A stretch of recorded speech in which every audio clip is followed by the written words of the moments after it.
夏天最熱係幾多度啊？30度、40度？錯，係印度。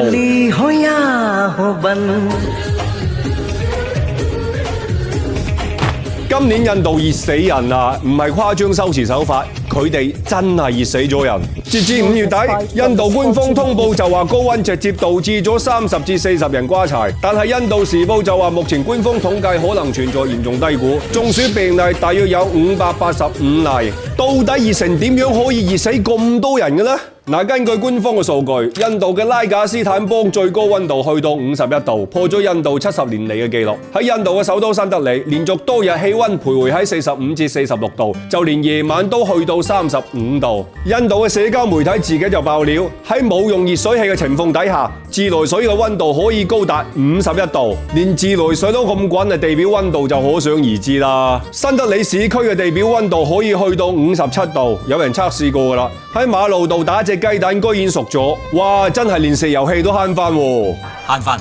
但係好多嘢就冇得慳啦，譬如用電。呢幾日印度電網嘅負荷已經逼近極限，用電峰值功率連續多日破晒紀錄，一味咁跳閘。政府喺呼籲節約用電嘅同時，知道班友冇咁聽話㗎啦，仲要安排人定時定候向變壓器淋水同埋吹風扇，怕變壓器過熱，搞到印度總理莫迪冇晒計，淨係識得提醒大家飲多啲水，好似你前男友咁。關鍵係印度邊有咁多食用水啊？恒河水就大把，搞到啲人要通街追運水車掠水。當然窮人係慘啲咯，但係有錢人就唔怕啦。佢哋出門仲可以戴空調頭盔，用便攜式花灑，甚至成部冷氣推出街，一邊行仲有人一邊喺後面幫手潑蚊添。喂，係咪淨係印度咁熱啊？又唔係喎，從今年嘅4月25日起，全球多個城市出現高溫天氣。不過，全球前100個高溫城市裏面，印度就佔咗95個啫嘛。而且最熱嘅前50名嘅城市，全部都喺印度。熱成咁，估計都冇乜人夠膽去印度啦啩？你以為啦？美國國務卿魯比奧就唔怕熱，飛蛾撲火咁飛咗一趟印度焗桑拿，仲要着晒西裝，拉埋佢老婆喺泰姬陵前面揦囉柚，真係唔怕出熱痱咁喎。不過到最後，佢都係堅持唔住。So it's an honor really to be here today. I wanted to keep this brief because it's hot. 原來唔止社長有長話短說，美國國務卿都有。有人會話啦，喂，咁鬼熱，睇怕都要開行把風扇啦噃。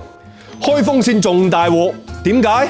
因為當氣溫超過40度嘅時候，由於空氣嘅溫度遠超人體嘅體表溫度，風扇吹嘅係熱風，唔單止冇辦法散熱，仲會加速體表嘅吸熱。再加上印度以熱帶季風氣候為主，熱風會導致皮膚快速脫水，因此中暑熱射病嘅風險就會大幅增加。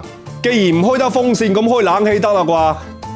仲好講，2018年印度政府對中國製造嘅空調以及配件全面加稅，空調整機關稅翻倍，壓縮機關稅加3%。2021年對中國嘅製冷劑加徵反傾銷稅，搞到中國空調仲貴過印度啲國產貨。中國空調嘅市場份額從35% 跌到得返7%。